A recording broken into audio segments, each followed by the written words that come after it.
Bonjour, bienvenue à ce deuxième épisode des Professionnels efficaces en mode inspiration.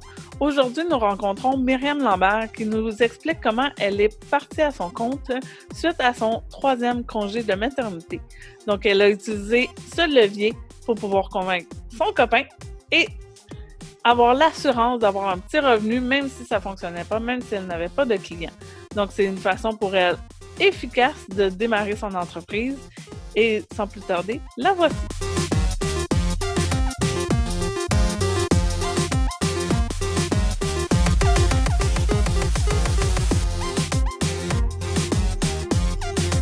Bonjour Myriam Lambert.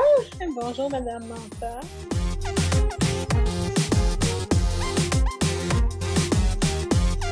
Un petit pas pour bébé, un grand pas pour maman. Oui. Le phénomène mompreneur. Oui, vraiment. Maman entrepreneur, whatever. Fait que quand un congé de maternité nous propulse dans le démarrage d'entreprise, toi, t'avais envie de parler de ça avec notre Ben oui, comment utiliser ce moment-là, cette pause-là par rapport à ton travail normal pour te lancer. T'avais déjà des avenues comme un intérêt par rapport à te lancer en entrepreneuriat ou? Oui. Okay. C'était assez clair dans ma tête que c'était mon dernier congé de maternité puis que j'allais utiliser mon dernier congé de maternité pour me partir. Fait que, ça faisait déjà un bout, je pensais, mais ça s'est concrétisé dans les derniers mois de ma vie. 4 enfants? J'en ai 3. 3, OK. Fait que ça t'a donné quoi, comme 5 ans de réflexion à travers tout ça? Ah non, Le temps d'avoir tous tes enfants, c'est comme... Ben, j'ai eu mes 3 enfants en 3 ans et demi. Fait qu'ils sont rapprochés. Mais aussi, tu sais, c'était très nébuleux, là. Je l'avais en tête, mais c'était un nuage parmi tant d'autres. Puis, en fait, mon dernier emploi, c'était au Musée des Beaux-Arts. Puis au début, quand j'ai commencé, je me voyais travailler là super longtemps parce que je savais que c'était un environnement tellement enrichissant et tout. Mais finalement, ça revenait, tu sais. Le goût de l'entrepreneuriat était toujours là. Puis finalement, ben je me dis je pense que je vais être plus heureuse à travailler pour moi-même. Puis ça s'est concrétisé, là. Je pense que j'avais 8 mois de grossesse. OK. J'ai eu mon premier contrat, mon bébé avait 1 mois. Fait que comme finalement, ça a été assez vite. OK. Mais sauf que moi, c'est une entreprise de service, comme toi. Puis c'était quand même facile, tu sais, dans le sens que, tu sais, je suis architecte, c'est ça, mon entreprise, c'est des services en architecture. Je suis architecte, je suis architecte depuis 2016, puis là, je suis tombée en congé de maternité en mars 2017, donc ça faisait pas super longtemps que j'étais architecte. Puis, je l'avais en tête, entre autres, pour concilier travail-famille, parce que je trouvais ça dur, moi, d'être obligée d'être ailleurs de 9 à 5, 8 à 4, peu importe. C'était ça mon plus gros problème, d'être obligée d'être là, puis le sentiment de culpabilité quand mon enfant est malade, quand que je rentre pas à la job puis que je laisse mes collègues tomber à cause... Ça vient des deux bords, le sentiment de culpabilité. Oui! On est comme coupable des deux bords. C'est vraiment stupide. C'est comme, pis nous, là-dedans, tu sais. Oui, c'est ça. T'es coupable, t'abandonnes ta gang au bureau, ils sont dans le rush, comme t'arrives pas à livrer avec eux. Puis de l'autre bord, tu te sens coupable pour l'enfant, puis là, t'es comme, peu importe la décision que je fais, tu sais, c'est un faux choix, là. Honnêtement, en psychologie, là, genre, c'est réputé pour nous rendre fous et dépressifs parce que t'es tout le temps pris entre l'arbre et l'écosse. Il n'y a jamais de bonne décision. Oui, c'est ça. C'est tellement normal qu'on se retrouve à genre disjoncter un moment donné, puis ça marche pas. Non, mais c'est ça. Puis moi, ben, je le voyais vite en moi que ça marchait pas. Au lieu de le subir puis d'arriver à un moment où est-ce que je dis je suis plus capable, mais j'ai décidé de comme prendre les choses en main. Tu sais, juste de pas avoir de voyagement, travailler de la maison. Tu sais, dans ma tête, je sauvais comme 1h30 par jour de productivité. Tu sais, de je peux faire des choses autant pour ma famille que pour mon travail. C'est ça. Et la résultante à travers ça, comme est-ce que comme pour la famille, est-ce que combien d'heures de travail tu fais au final? Est-ce que Ben, je suis pas capable, sincèrement, je suis pas capable de travailler plus que 35 heures de façon soutenable. C'est sûr, je vais faire des rushs des fois de 60 heures pour mon travail, là, si je parle juste de mon travail.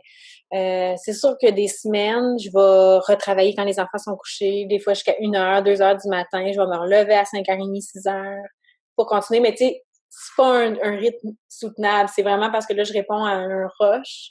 Mais idéalement, puis j'essaie de le respecter le plus possible, je fais 35 heures, puis là-dessus, je compte. Vendredi, là, 2 jours. Oui. Dans le bloc. Dans le bloc où mes enfants sont à la garderie. Les enfants sont à l'école, à la garderie. Puis... Oui, c'est ça. Mais ça reste que moi, j'ai un travail de beaucoup de conception. Donc, j'ai plein d'heures même que je facture pas, mais que, tu sais, je suis dans ma tête en train de concevoir le projet. Puis, tu sais, quand je conduis en auto, donc il y a plein d'heures que finalement, c'est toujours là. L'entreprise est toujours présente 24 heures sur 24, un peu comme un enfant. Moi, je dis c'est mon 4e bébé, c'est le même feeling. Là. Tu sais, tu y penses tout le temps. Mais des heures travaillées productives devant mon ordi ou en train de faire quelque chose de concret, c'est 35 heures semaine. Mais là-dessus, je compte tout ce qui est par rapport au développement d'entreprise. Si j'ai fait une formation en lancement d'entreprise, je l'ai mis dans mon 35 heures. Je peux pas en mettre plus parce que le reste, ça appartient à ma famille et à mon sommeil. Est-ce que par pur hasard, tes enfants étaient moins malades parce que tu es entrepreneur? Ah, ben, c'est vrai que cette année, ils n'ont pas été malades. J'ai eu moins besoin de faire un autre. Ben, en fait, souvent, ce que je faisais, je les amenais en réunion. J'ai comme pas cette pression-là de oh, merde, faut que j'annule ça ou en fait, ça, j'ai commencé quand mon bébé avait 1 mois, qui était dans le porte-bébé là, pendant presque 1 an de temps, là, qui venait avec moi sur mettons, je faisais des relevés, je rencontrais des clients, je les avertissais d'avance. Puis il était là tout simplement. On dirait que cette pression-là de j'ai pas à annuler quelque chose, moi, ça m'a tellement enlevé de pression sur les épaules, là. C'est fou. Tu l'aurais pas fait dans un emploi régulier, là, amener le porte-bébé? Non, ça aurait été même. D'ailleurs, il a fait comme. Ben, il y a tout le temps le comme. Ah, je suis pas sûre, mais finalement. Ben, je sais. Non, en fait, j'aurais même pas osé de le demander. J'aurais plutôt. Ah, je peux essayer de travailler de la maison aujourd'hui, mais la coordination entre l'équipe, c'était plus difficile. Une maman entrepreneur qui veut comme se lancer, est-ce qu'elle doit nécessairement penser à offrir ses services, elle, ou c'est... Je pense que c'est une voie très facile parce que tu pars, tu n'as pas de dépenses, tu sais, très peu. C'est ta tête, c'est ton volet intellectuel que tu vends, finalement. Mais, par exemple, c'est juste que tu as besoin de plus de préparation si c'est la vente d'un produit, par exemple. Mais il y en a tu sais, je sais qu'ils ont profité du congé de maternité pour développer un produit, puis quand le congé était terminé, mais là, ils étaient prêts à le mettre en marché. Tu sais, il y a différentes étapes par rapport à avoir une entreprise que tu peux bonifier du congé de maternité c'est ça, soit peaufiner ton produit pour être prête à le sortir quand que toi, t'es plus disponible par rapport à ton bébé commence la garderie ou quoi que ce soit. Puis là, que tu donnes les bouchées doubles, tu sais, ton produit est tout prêt parce que c'est long, ces démarches-là. Puis en prenant un congé maternité, en principe, tu as un RQAP. Donc, tu peux, tu sais, profiter de ce soutien financier-là et de temps c'est ça, pour préparer. J'ai l'impression que mais ça, c'est une opinion, là, mais je suis certaine qu'à différentes phases, ça fonctionnerait. Mais pour un produit et service, moi, je me suis juste lancée comme ça. J'ai encore pas de site web, j'ai pas de page Facebook, j'ai juste dit à ma voisine, genre, ah ben, je vais commencer à prendre des contrats. Puis ça a parti de même, puis ça l'a vraiment, là, pour l'instant, tu sais, je suis encore en croissance, puis ça monte à chaque mois. Puis j'ai pas encore de site web, j'ai pas plus de page Facebook. Là, tes clients, c'est qui? Ben moi, c'est tout du bouche à oreille. Il y a quelqu'un qui a entendu que je partais à mon compte. Fait que, tu sais, ça va loin, là. Des fois, c'est un ami du primaire qui a vu que j'étais à mon compte par hasard sur LinkedIn. Il a donné mon nom à son voisin. Tu sais, c'est fou, là. Comme ça va loin, juste le bouche à oreille.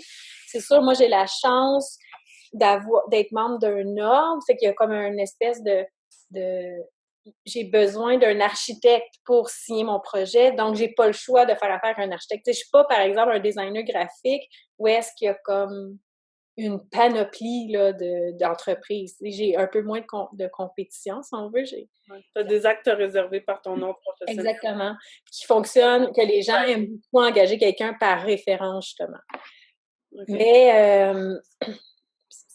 c'est ça. Moi, c'est que le bouche à oreille présentement, puis ça va bien parce que je suis une entreprise individuelle. Mm-hmm. J'ai pas de masse salariale, j'ai pas de local, j'ai pas comme des gros frais fixes à tous les mois à payer.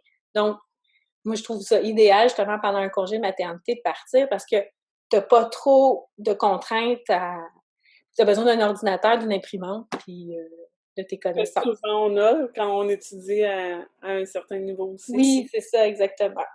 Mais c'est sûr que, tu sais, après, il faut que tu te... Par exemple, dans l'ordre des architectes, nous, on a... Tu sais, je dois avoir une tenue de bureau, tu sais, je dois payer mes assurances, mais ça, moi, je suis obligée de les payer de toute façon. J'ai peut-être une petite allègement des frais pendant un congé de maternité, mais c'est minime.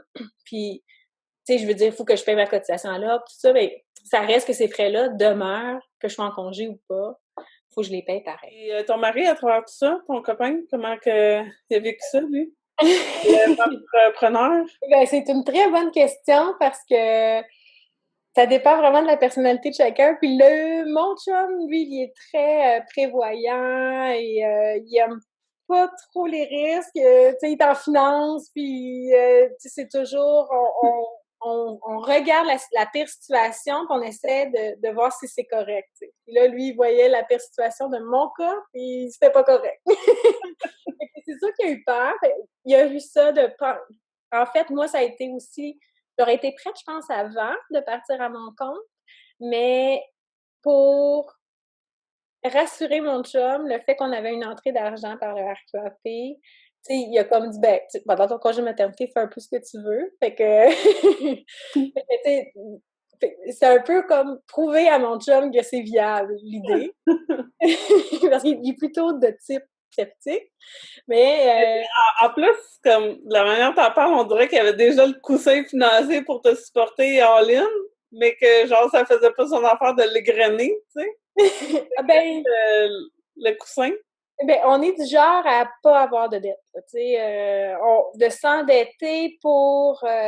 oui, on a notre hypothèque à payer, là, on a notre prêt hypothécaire, mais même nos rénaux, on est en train de faire une rénovation majeure. On a passé de duplex, on avait des locataires, là, on a pris le haut, tout. Tu sais, chaque rénovation, on attend, tu sais, on essaie de s'endetter le moins possible.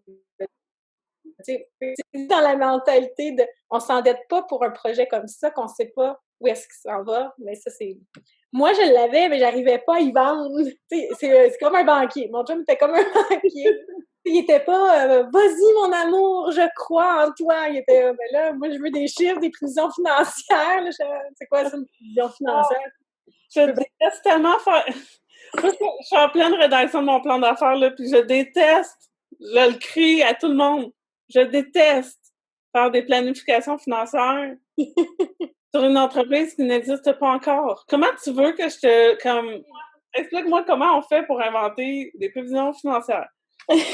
Ben moi, j'ai fait mon cours de lancement d'entreprise là en mars 2018 jusqu'à 6 juillet. Là. Fait que je viens juste de terminer. Donc, j'avais quand même quelques mois. Tu n'étais pas avec le STA parce que c'est un service professionnel.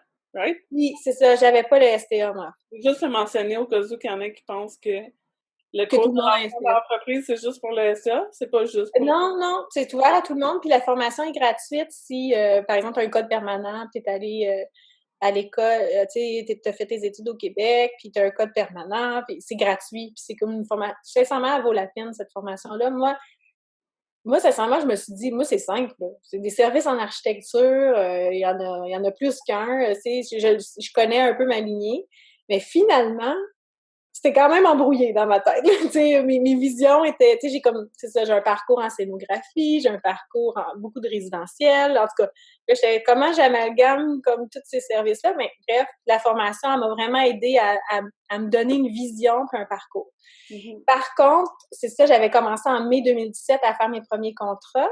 Donc, de mai à mars, j'ai eu une petite, quand même, un bilan j'ai pu faire un bilan de à quoi ressemblait mon entreprise pendant ces mois-là au niveau financier, l'entrée d'argent, les dépenses. Mais tu sais, c'est sûr que ça, c'est mon roulement sans aucun marketing, là, sans vendre sans vendre ma salade là, à personne. Ça, c'est la base. Mais moi, ça m'a permis de voir, OK, tu sais, si je mets les bouchées doubles, si je vais chercher les contrats à tel niveau, là, je voyais les contrats les plus payants, j'ai pu faire comme, en fait, moi, j'ai divisé, bon, là, je rentre dans une matière de cours que, tu sais, actuellement, t'es un peu de notion en arrière, là, mais moi, j'ai divisé mes catégories de clients qui sont arrivés comme ça au pur hasard en B2C, business to consumer, à vendre à des particuliers, à B2B, business to business, qui est à vendre à d'autres business. Puis moi, je les ai divisés encore, il y a B2C Montréal, B2B Montréal ou B2C Région de Montréal, B2B Région de Montréal. Je me suis rendu compte que mon business to business, ma clientèle la plus payante et celle que je recevais le plus, donc que j'imagine qu'il y avait le plus de besoins en architecture, c'était mon B2B Région de Montréal. Et je m'enlignais pas là pantoute, là. En fait, je vise encore résidentiel Montréal, mais ça m'a permis, tu sais, pour avoir un fonds de roulement, peut-être qu'au début de l'entreprise, je vais miser pour les contrats les plus payants. Question que moi, je me fixe, que je rassure mon chum en premier, puis que je me fixe une base financière. Puis là, de là, j'arrivais à des chiffres plus plausibles. Mais moi aussi, j'avais vraiment l'impression de sortir un chiffre d'un chapeau. Là, mais par exemple, tu sais, moi, j'ai un tarif horaire. Après ça, je me disais, tu sais, là, j'ai engagé un technologue. Dans ce processus-là, j'ai engagé un technologue comme pigiste. Je connais son tarif horaire. J'ai évalué les contrats, combien de temps ça me prend. Combien de contrats, si je suis toute seule dans mon entreprise, combien de contrats par semaine? Moi, j'arrivais à 0,5 clients par semaine. Donc, chaque client me prenait 2 semaines. Donc, moi, toute seule, je faisais un client en 2 semaines. Je savais que la moyenne des contrats, c'était pas. Donc, je pouvais évaluer à partir de données un peu plus précises comme ça, je pouvais évaluer, OK, si je reste tout seul les 2 premières années, je peux viser tant. Puis là, si j'augmente mon tarif horaire parce que j'ai commencé plus bas, je vais viser tant, tu sais, mettons la 2e année. Puis après ça, si j'engage quelqu'un et ma productivité va augmenter, je peux viser tant. Tu sais, j'y allais plus dans le calcul inverse. Moi, je partais de données que j'étais capable de contrôler. Puis, je suis allée vers un chiffre qui était plausible. Ouais. Tu sais, ton taux horaire, c'est beau mettons, de le fixer ou quoi que ce soit, mais avoir la certitude que tu allais avoir justement ce 0,5-là complet par semaine? Non, c'est sûr que c'est une prévision, mais en même temps, tu sais, comme là, je suis bookée jusqu'en novembre pratiquement. Là. Et je peux quand même me dire, c'est plausible que je vais je vais avoir une arrivée de clients. J'ai quand même fait une baisse, par exemple, j'ai suivi une espèce de courbe annuelle. En hiver, ça va descendre un peu. Juste au printemps, là, ça va commencer à augmenter jusqu'aux semaines de la construction, puis là, ça redescend tranquillement. J'ai quand même nuancé mes ventes par rapport à une espèce de fluctuation annuelle parce que tu sais, je l'ai vécu dans les emplois que j'ai eus, je sais son quand, les roches, là, tu sais, surtout en résidentiel, c'est tout le temps la même affaire. Cette fluctuation-là, toi, tu la connais, stable, tu vis avec, tu planifies, mettons, ces semaines-là, je vais travailler plus, mon chéri, désolé. Ces semaines-là, on prendra nos vacances là parce que... Oui. C'est sûr que là, je suis encore dans ma première année. Là. En fait, je considère de mon mai 2017 à mars 2000, c'était plus comme une pré-année. Là, je considère qu'en mars, j'ai commencé à mettre la pédale au fond, fait que je me considère encore dans ma première année. Fait que là, je m'adapte. C'est vraiment...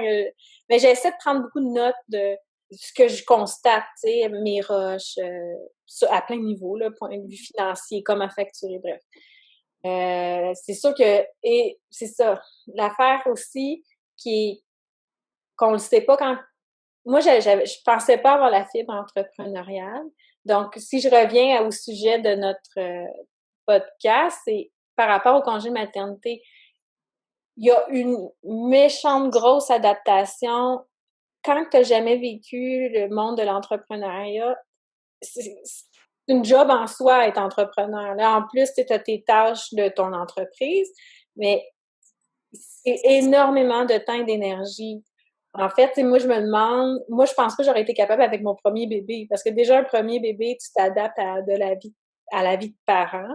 Mais, tu sais, au deuxième, troisième, tu le sais déjà. Oui, tu t'adaptes à avoir des enfants, 2, 3, peu importe. Mais je trouve l'adaptation est quand même plus facile.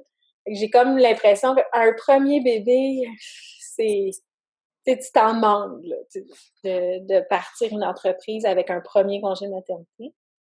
J'ai pas choqué personne, mais tu sais, moi, j'ai allaité, puis je trouvais que c'était comme vraiment une chance de... Tu sais, mettons, comme tes réunions, là, t'as-tu ce luxe-là de pouvoir allaiter, de vouloir allaiter pour comme... Je pars, j'ai rien, j'ai juste la coquille, puis s'il y a soif, plug and play, puis ça va. Ben, moi, j'allaite encore. En fait, donc, moi aussi, en fait, je sais pas si j'aime allaiter parce que je manque un peu d'organisation ou, tu sais, parce que c'est tellement facile. Tout ce que je faisais, c'est que j'arrivais une demi-heure avant ma réunion, je m'assurais de l'allaiter avant la réunion, puis, tu sais, la réunion de 2 heures, habituellement, il ne va pas en bas de 2 heures, là.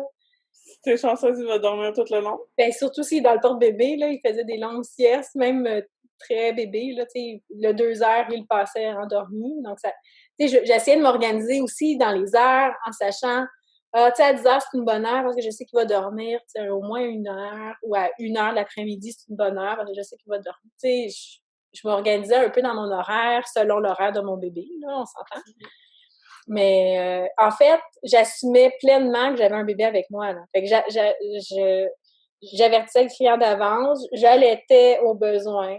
Puis même dans mes tâches, quand je travaillais de mon côté, j'organisais mes tâches dans la journée avec des tâches, par exemple, là, je vais être en train d'endormir Émile, mon bébé. Donc, je vais aller lire mon étude de code pendant qu'Émile est dans le porte-bébé, puis je vais aller me promener dans la ruelle. Tu sais, j'assumais comme mes tâches, puis j'essayais de trouver des tâches connexes qui pouvaient fonctionner. Pendant la sieste, je faisais la production ordinateur, tu sais, quand il fallait vraiment que je sois focusée sur mon projet. Là, dès qu'il s'endormait, là, le ménage a été bâclé pendant une Puis ça a été ça, puis ça, par exemple, tu sais, mon chum, il dit, garde, c'est bien correct, là, on vivra dans le bordel, on n'a pas invité grand monde à souper, mais mes priorités étaient à produire le projet à des moments clés. Mais, tu sais, il faut que tu sois ultra discipliné, là. Mais moi, j'appelle ça de la délégation au plancher. C'est d'abandonner une tâche qui est comme pas nécessaire en ce moment, tu sais? C'est ça. Mais, ouais, effectivement, des fois, le ménage, il prend le bord solide. Mais moi, ce que je faisais, par exemple, avant d'aller chercher les enfants, 3h30, je me clenchais un 20 minutes de ménage. Ça donne ce que ça donnera, mais au moins, quand tout le monde arrive, c'est pas pire. Après ça, s'ils ont fait le bordel avec les jouets, le repas et tout ça, ben, tout le monde est dedans. Là. Au moins, tu rentres pas dans le bordel de ta mère. Qu'est-ce qui te distingue comme par rapport à d'autres architectes?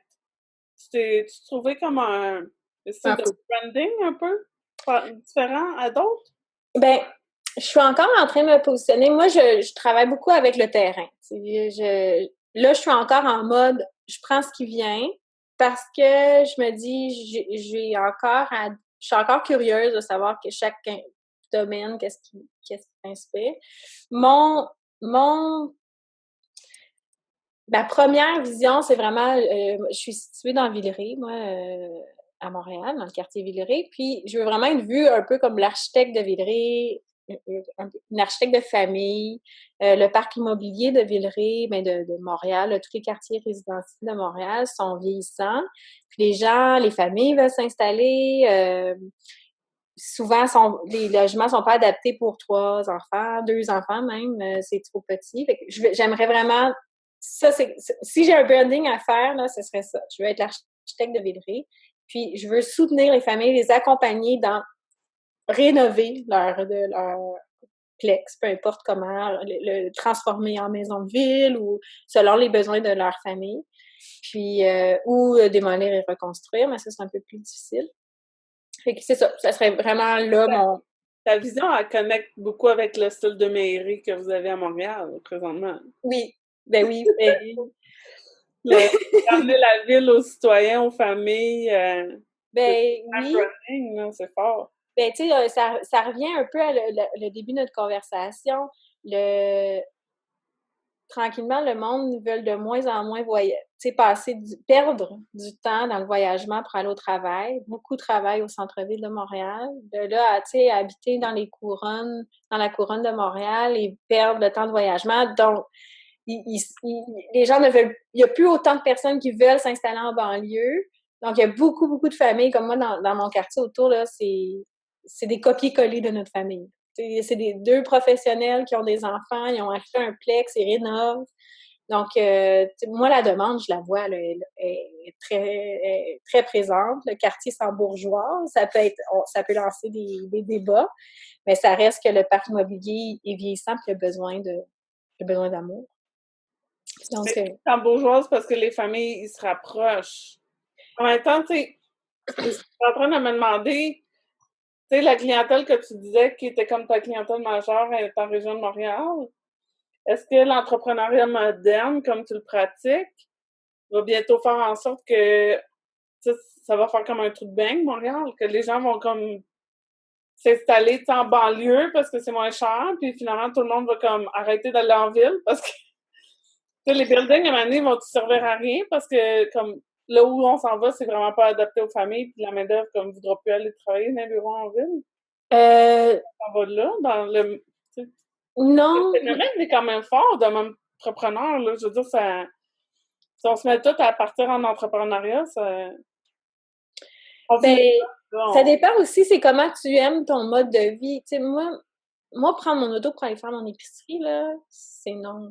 Comme, ça marche pas dans mon mode de vie. Tu sais, moi, j'aime bien mieux ma vie de quartier que, tu sais, puis aller à SAQ, parce que à soir, mon chum, on a le goût de se payer une bouteille de vin, puis, tu sais, pendant que le souper, l'autre, tu sais, je vais à pied chercher une bouteille de vin, j'ai pas besoin de dire « Ah, ce soir, je vais passer pendant... je sais pas, pendant que je fais mon épicerie, je vais arrêter là avec ma voiture. » Tu sais, il y a comme une idée de mode de vie. Il n'y a pas juste la question avec le travail.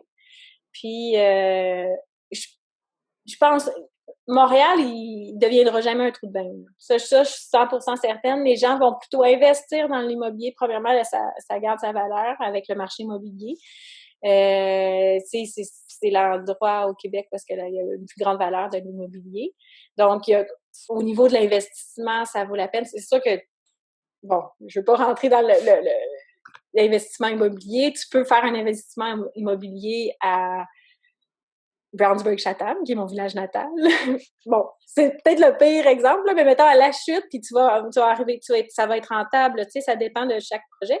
Mais ce que je veux dire, c'est que Montréal, oui, il y a plusieurs personnes qui vont devenir travailleurs autonomes, mais ça reste que le centre économique est beaucoup à Montréal, puis il y a un paquet de domaines qui est obligé d'être connecté au centre-ville. Je pense pas jamais ça donnerait un trou de bain. Faudrait pas. Ça serait triste pour les terres agricoles. Non, mais tu sais, j'essaie de voir, tu sais, parce que c'est l'accessibilité, tu sais, aux travailleurs nomades, le travailleur virtuel, le travail comme... C'est ça. Puis le phénomène de môme entrepreneur qui s'élargit, là. Il y a de plus en plus de mères qui sont comme... qui ont de la misère à retourner sur le marché du travail, là. Mais moi, tu sais, je suis ingénieure de formation, puis j'ai trouvé ça terriblement difficile, là. J'arrivais pas à concilier, là. Ma dernière job, fallait que je sois là à 7h30.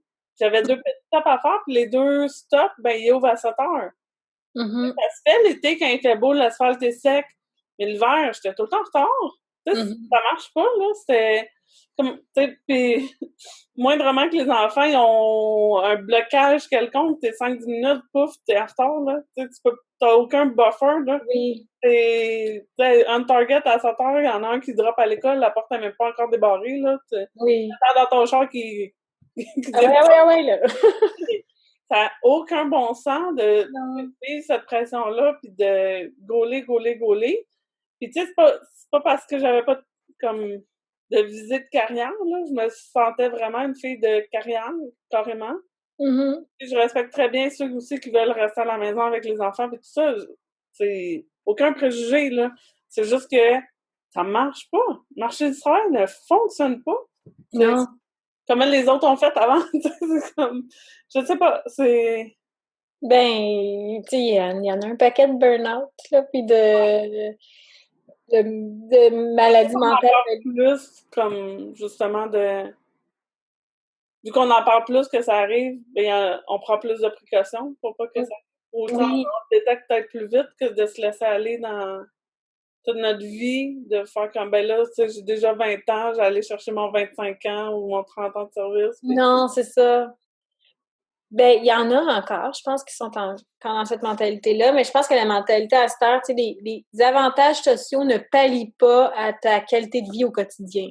Dans le sens que les gens vont plutôt opter pour un mode de vie plus simple ou un peu plus axé sur la famille puis l'équilibre que avoir le beau fonds de pension. On essaie de trouver d'autres stratégies parce que ça fonctionne pas. Tu parles de l'espèce de stress de temps le matin, mais moi, je l'avais avant, puis je me mets tellement pas dans ma façon d'interagir avec mes enfants à cause du stress de temps. Donc, ça a été OK, là, c'est pas comme ça que je veux élever mes enfants. Là. Je veux pas leur mettre de la pression. Ah ouais, déjeune, mange, habille-toi, brosse tes dents. Non, mets celui-là. L'autre pied. Tu sais, t'arrêtes pas dans les. Ma petite, à 3 ans, elle subit genre un horaire de soldat, là, parce que moi, il faut que Les j'aille. enfants comprennent pas, tu sais, des fois, c'est comme, ben là, je viens de me réveiller, c'est quoi le rush? Tu sais, c'est comme, je comprends pas, là, genre, je viens de me lever, là, pis la terre tourne plus rond, là, comme, mais pourquoi il faut courir, maman? Ah, tu sais, c'est... Non, puis d'apprécier ton matin avec tes enfants. On s'entend qu'on les voit, là, en étant maman entrepreneur, tu les vois un peu plus parce que souvent, tu vas travailler de la maison ou quoi que ce soit. Donc, mais tu sais, de prendre le temps d'être à l'écoute, puis même chose le soir, d'aller les chercher un peu plus tôt à la garderie, qui est quand même un horaire normal à la garderie aussi, là. Moi, j'avais un blocage par rapport au nombre d'heures passées à la garderie. Moi, ça a été ma façon de remédier à ça. J'ai un métier qui me permet de le faire assez facilement, mais ça l'amène quand même un lot de pression, mais ça vaut tellement la chandelle là, de se partir. C'est tellement stimulant d'être à son compte. Je pense en n'importe quoi que tu fais, tu as toutes les décisions stratégiques, comment aller chercher des clients, comment vendre ton produit, qui aller voir. Tu sais, t'as comme tu prends en charge, c'est la prise en charge de ta vie qui est tellement stimulante. Puis tu prends en charge ta vie dans sa globalité. Tu fais pas des segments de famille et travail. Ça devient tout ensemble. Puis on dirait que là, tu peux mieux gérer, devenir plus efficace dans les deux mondes parce que tu concilies. C'est ta vie que tu gères. C'est pas deux sphères. J'ai comme deux questions, là. Il y avait comme la question de, tu sais, après les bébés, Myriam Lambert, elle s'en va jusqu'à où dans sa mission entrepreneuriale? Là, parce que, tu sais, une fois que la conciliation familiale est moins présente, tu sais, les enfants quand ils deviennent autonomes, mais tu sais, il y a aussi la question comme, est-ce que tu travailles sur toi, ton développement personnel, pour préparer cette future mission-là qui va peut-être vraiment être différente parce que là, c'est ça, les enfants vont être autonomes, peut-être que, je sais pas, tu vas peut-être avoir ton bureau. Est-ce que tu as l'intention de t'implanter ou tu vas rester en mode travailleur autonome, pigiste, à très long terme? Comprends-tu? Comme les deux volets, là? Oui. Mettons le volet plus croissance personnelle, disons. Moi, c'est sûr que ça vient de... En fait, tout ça part de la conciliation travail-famille ne marchait pas. Donc, moi, ce que je fais présentement, puis ça a toujours été clair dans ma tête, mes valeurs. Mais mes valeurs d'entreprise sont identiques à mes valeurs personnelles. On peut pas... C'est une entreprise individuelle, c'est un tout. Oui, c'est ça, exactement. Donc, tu sais, il faut que tu sois clair avec toi-même, je veux dire. Pas C'est juste quoi tes valeurs que tu as... Ben, tes valeurs d'entreprise, là, si je te demande ton... simplicité. La première, c'est la simplicité, puis j'en suis venue à l'idée autant de l'approche, moi, avec le client, que la facture architecturale du projet, que, tu sais, la simplicité, bon, c'est un mot un peu facile à dire, mais décomplexifier les processus, surtout quand je parle à des familles qui veulent se lancer en rénovation, ça fait peur. L'idée, c'est de rendre l'approche simple et humaine. Tout ce qui est la question humaine, tu parlais de partager son vécu. Je suis présentement dans les gros travaux en train de remettre mon duplex, de mettre mon duplex en maison de ville. Tu sais, je vis exactement le processus, puis j'ai eu 3 enfants à travers de ça. Ça fait 5 ans et demi qu'on est en rénovation majeure. On a vécu les 5 membres de la famille dans la même chambre pendant 2 ans. Ben, 1 an, parce que mon fils s'est joint à un moment donné, là. 1 an avec mes 2 filles, 1 an avec les 5. Tu sais, quel compromis, nous, on a fait. Le chum, il était sur le sofa, là, rendu là. Non. Le bébé arrive, le chum, il débarque, non? Non, nous, on n'est pas capable de pas dormir ensemble, c'est notre moment. Notre moment à deux. Même si on dort, on a besoin de dormir ensemble. Fait que c'est comme l'accompagnement du coaching à travers comme ton branding, si tu veux. Oui, ben il y a l'idée d'accompagnement, d'écoute.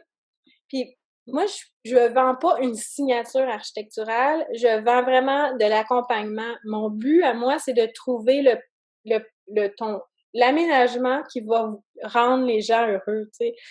Comment rendre ta cuisine le plus fonctionnelle possible avec comment tu travailles toi dans ta cuisine.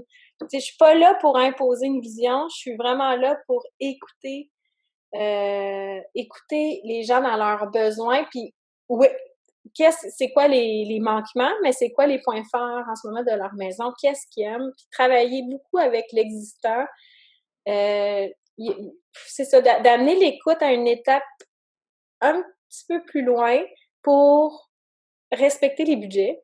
Parce que en amenant l'écoute un peu plus loin, il y a des choses qui fonctionnent dans une maison, là. C'est sûr que parfois, c'est plus facile de raser puis recommencer, mais souvent, il y a plein de choses qui fonctionnent bien. Les dimensions des pièces sont bonnes. C'est juste, par exemple, ramener un peu de fonctionnalité dans tout ça, ajouter juste un petit élément qui fait que, hey, j'ai un coin déjeuner maintenant, mon pain, mon toaster, mon café, tout à la même place. Le matin, c'est ultra efficace. C'est un exemple. La cuisine, c'est la pièce clé, parce qu'on est beaucoup dans notre cuisine, mais il y a toute la relation avec ta maison. Quel sentiment que tu vas avoir dans ta maison? Est-ce que tu aimes ça que ce soit ultra neat partout, ça te permet de te calmer? Est-ce que tu es plus du genre à avoir beaucoup de lumière, des plantes, que ça soit comme vivant? Est-ce que, tu sais, je trouve que chacun a sa façon d'habiter.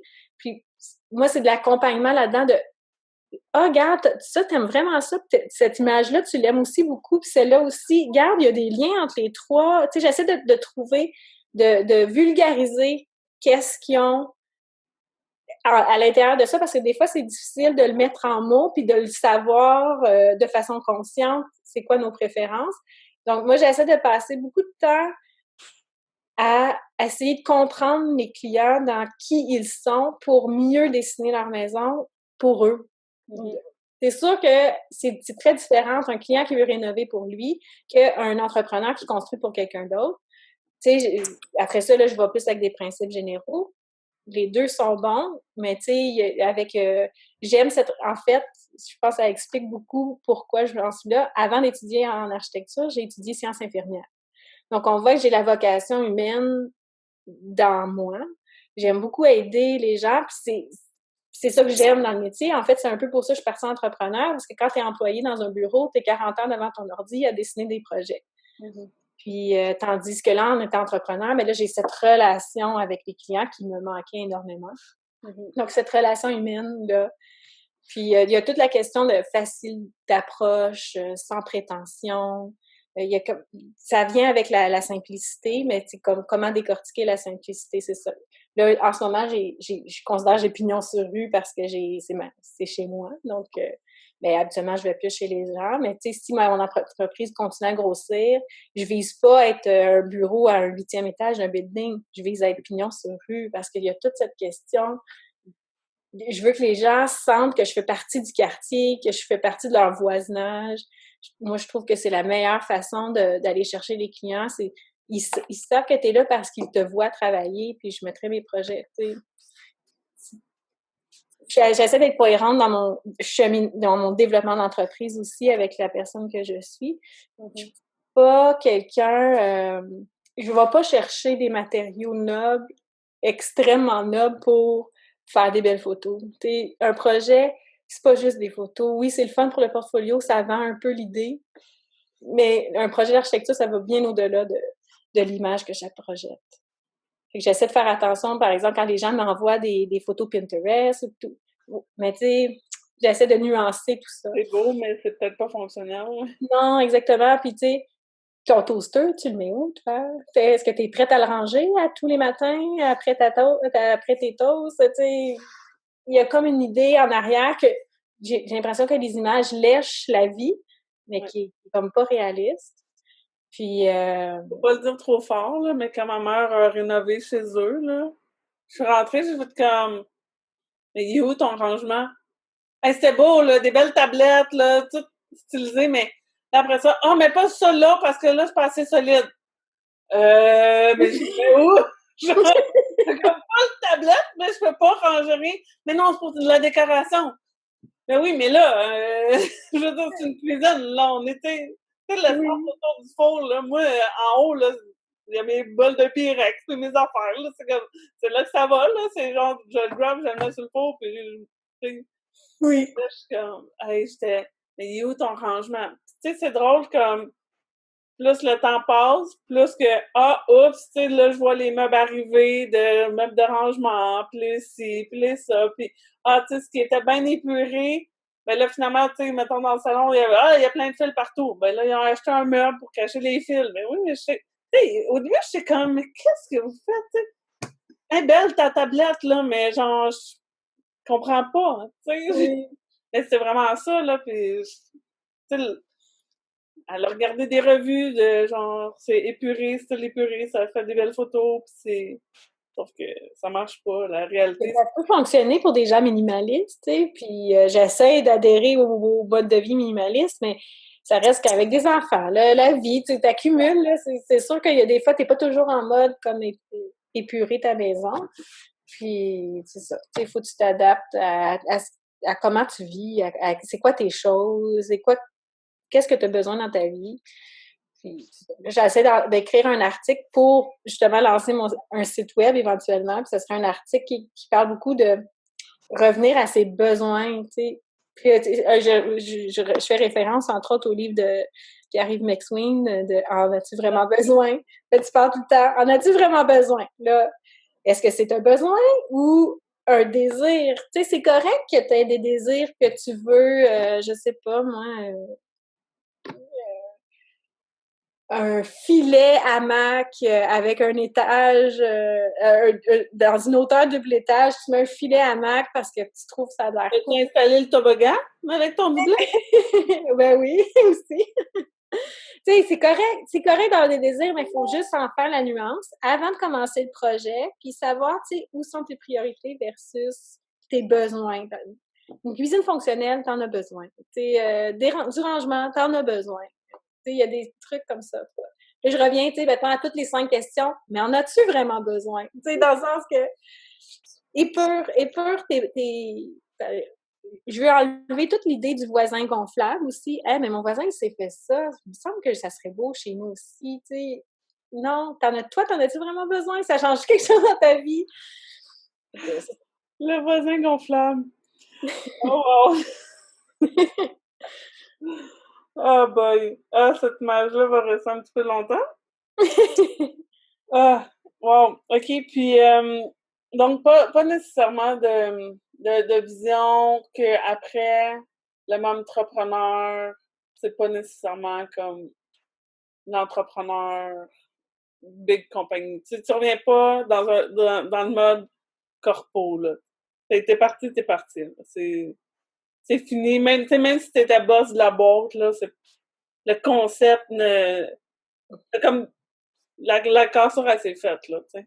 Oui, Comment ce que je veux dire, là, c'est pas juste comme je pars du monde corpo, le temps que j'ai les enfants, j'ai un autre mode aussi. Non. C'est tomber en amour avec ça, c'est fini, là. Exactement. On revient plus à l'ancienne vie.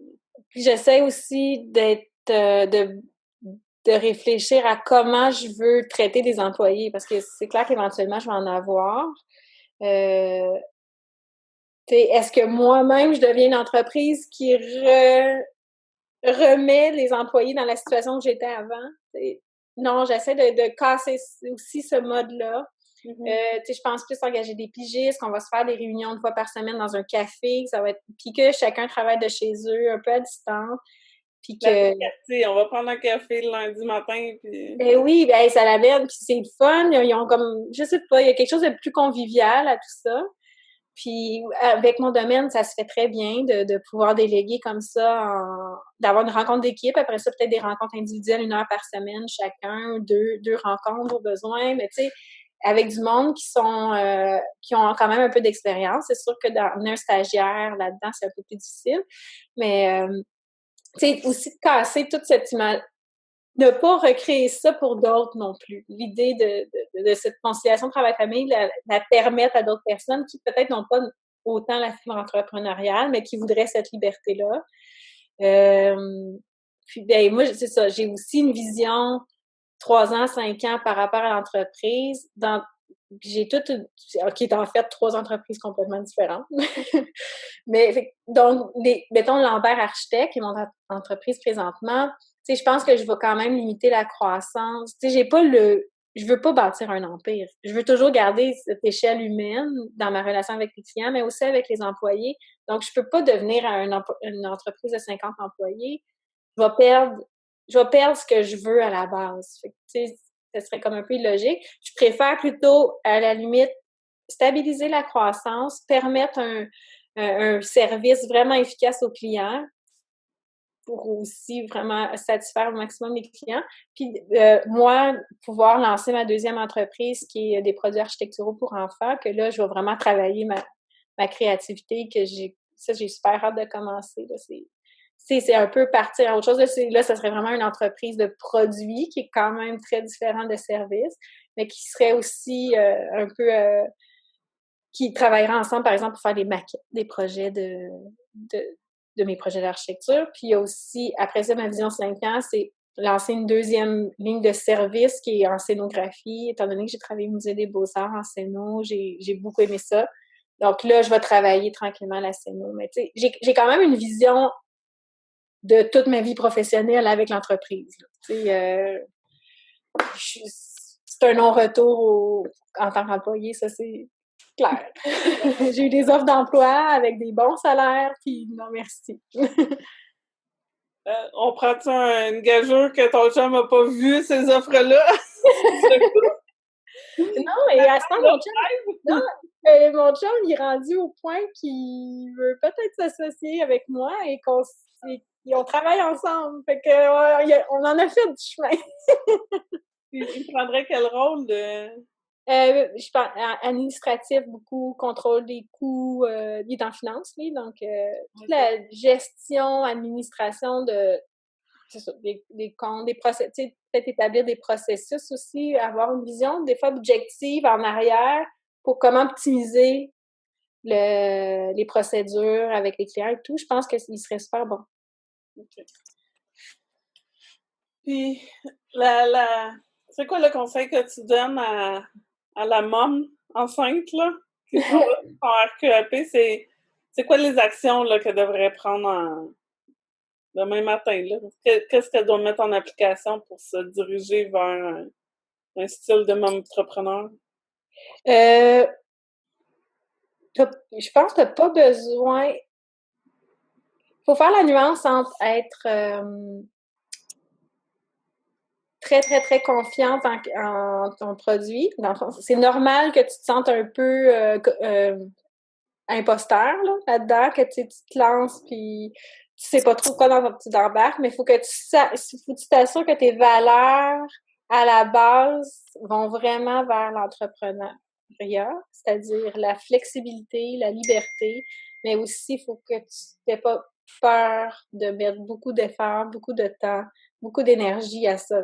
Moi, je considère vraiment que c'est un autre bébé avoir une entreprise. Donc, si c'est dans le but de te sauver de l'énergie, ou de la coulée douce, ou... ouais, c'est pas nécessairement la bonne avenue.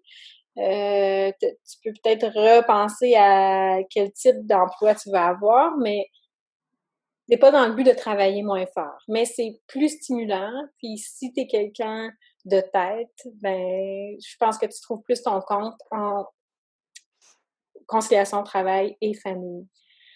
Puis l'autre conseil pour celle qui a pris la décision, oui, moi je me lance, ben là, c'est de bien s'informer auprès de RQAP, entre autres. Comme moi, j'ai pris le régime 40 semaines, là, je me souviens plus comment le régime court, je pense, parce que je pouvais arrêter des semaines, dire payez-moi pas cette semaine-là parce que je travaille à mon compte. Comme ça, j'avais pas de frais ou de pénalité. Ils m'ont pas enlevé de RQAP à la fin parce que j'ai eu un double revenu cette semaine-là. Donc, il faut organiser son temps. Puis, tu peux retarder ton RQAP, par exemple, avec le régime de 40 semaines. Tu peux le retarder de 12 semaines si tu... En tout cas, c'est maximum 52. Fait que... C'est maximum 52. Fait que... C'est ça. Ben, 52, maximum 1 an du bébé. Fait que si tu as commencé ton RQAP avant la naissance, par exemple, 4 semaines avant, mais là, c'est 16 semaines. Mais là, les premières semaines, tu peux pas interrompre ça. Ton congé de maternité, tu peux pas. Mais c'est ton congé parental que tu peux splitter. Là, moi, je me souviens, je l'avais déjà fait, je l'avais splitté parce que j'étais revenue, en tout cas, grosse histoire. J'avais un collègue qui était double ACV, là, du jour au lendemain. Puis l'autre collègue qui prenait... On était 3 ingénieurs électriques. L'autre, il rentrait sa table d'opération la semaine suivante pour genre cancer ganglion, quelque chose de même. Fait que les 3, on était comme ça. Fait que j'étais rentrée travailler. Justement, je suis rentrée avec la coquille de bébé. Je dis, garde, tu sais, je viens dépanner, mais voici mes conditions. Puis on a passé au travers. Puis c'était des conditions tellement extrêmes. Le client était content de me voir. Le bébé, tu sais, malgré tout. Parce que c'est ça, tu jump in, puis tu reviens. Puis... Mais ouais, mais je savais pas qu'on pouvait le faire comme plusieurs fois. Tu sais, je l'avais splitté une fois, je pense pour comme 3-4 semaines. Mais je savais pas qu'on pouvait le faire à multiples reprises, comme une semaine. Oui, tu peux choisir toutes les semaines. Moi, finalement, je me suis trouvée comme un système. Tu sais, j'ai calculé, par exemple, il me restait 9 semaines, je pense, à enlever pour pouvoir étirer mon congé de maternité, mon RQAP au maximum. Je préférais l'étirer au maximum que d'avoir une plus grande entrée d'argent d'un coup, puis après ça, plus n'avoir en janvier, par exemple. J'ai voulu l'étirer jusqu'au mois de mars. Donc, ce que j'ai fait, j'ai pris, mettons, ma dernière semaine du mois, je l'enlevais. Puis, à la fin, j'enlevais aussi la demi-mois, ce qui me faisait comme une paye d'RQAP de 1 semaine sur 2 à la fin. Et j'ai pu étirer comme ça. Tu as le droit aussi de compléter ton pourcentage. Comme si tu prends le régime accéléré, tu avais quoi? 60% à la fin? Je pense que moi, c'était 70 tout le long, en tout cas. 70? Mais comme le 30%, tu as le droit aussi de le travailler. Ah, oui, c'est ça. Tu as un maximum. C'est ça. Et quand tu dépasses le maximum. Là, il faut que tu switches ta semaine ou quoi que ce soit. Mais tu sais, moi, mon taux horaire en tant qu'entrepreneur était beaucoup plus haut que mon salaire horaire pour un. Moi, j'arrivais vite à ce top-là. Tu sais, c'était pas 30% du temps, mais 30% de l'argent reçu. Fait que c'est quand même une nuance à apporter. Pas après déduction de tes dépenses d'entreprise, par exemple. Oui, non, c'est ça, exactement. Vu que tu es une entreprise individuelle, c'était le chiffre d'affaires et non pas le prix, genre. C'est le chiffre d'affaires qui était pris en considération. Là. Oui. OK. Fait que ça, c'est une bonne nuance à souligner. Non, excuse, c'est le bénéfice. OK, c'était ton bénéfice, quand même. C'est le bénéfice qui compte pour le RQAP. Mais eux, ils posent pas de questions. Fait que t'es mieux de retarder ta semaine que de jouer sur des coupes de piastres parce que tu risques de payer à la fin. Moi, c'était le truc qui m'a permis d'avoir comme une entrée d'argent haute pendant le plus longtemps possible, tout en travaillant. Puis... Fait que comment dire, le mindset d'efficacité, là, on vient le rechercher vraiment dans l'efficacité quotidienne, d'arrêter de perdre son temps dans les déplacements. Oui. La cassure qu'on a dans mais notre... c'est sûr qu'après ça, il y a plein... C'est ça, dans notre soi-même d'efficacité dans le sens de burn-out, on s'amène pas... Oui. On est efficient, on arrive au... On ajuste nos moyens puis nos objectifs pour avoir le même résultat d'argent, la même affaire à la fin, mais comme... Oui. C'est un cheminement qui a beaucoup plus de sens. C'est ça. L'idée de ta journée, est-tu soutenable sur 10 ans, là? T'sais, est-ce que tu es capable de le vivre, là, ou tu sens que c'est trop lourd, ou... C'est ça, tu sais, de mettre l'équilibre dans ta vie, là. Mais ça prend beaucoup d'écoute de soi. Mais merci beaucoup, Myriam. Mais merci à toi. C'était un plaisir. Donc, j'espère que vous avez apprécié cet épisode avec Myriam Lambert et je vous invite à passer à l'action dès aujourd'hui. Donc, si vous êtes en pré-démarrage, en démarrage d'entreprise, dans les premiers mois, votre première année, n'hésitez pas à aller consulter les services gratuits qu'offre Emploi Québec, qu'offrent les CLD, les commissions scolaires. Informez-vous qui offre dans votre région les cours de lancement d'entreprise ou des formations connexes pour les entrepreneurs. Souvent, ce sont des cours subventionnés par Emploi Québec ou par le gouvernement, dans lesquels vous allez apprendre énormément. On parle là des cours de subventionnés que c'est 1 $ par heure de formation, ou sinon, vous avez aussi les mesures d'aide là, pour le soutien aux travailleurs autonomes pour ceux qui ont eu le chômage dans la dernière année. Ce sont des pistes de solutions pour vous pour démarrer, financer votre démarrage d'entreprise, avoir plus de soutien de coaching et ça de façon gratuite pour vraiment explorer les bases de votre lancement d'entreprise. C'est vraiment le meilleur conseil que je peux vous donner aujourd'hui, de passer à l'action et d'aller chercher les ressources qui sont très peu dispendieuses ou voire même gratuites offertes dans votre région. Donc, n'hésitez pas, passez à l'action, découvrez votre plein potentiel entrepreneurial. Puis on se revoit bientôt. Au prochain épisode, nous recevons Mélissa Morin, travailleuse sociale, qui nous parle de TDAH et d'entrepreneuriat. Donc, c'est un au revoir et à bientôt. Ciao!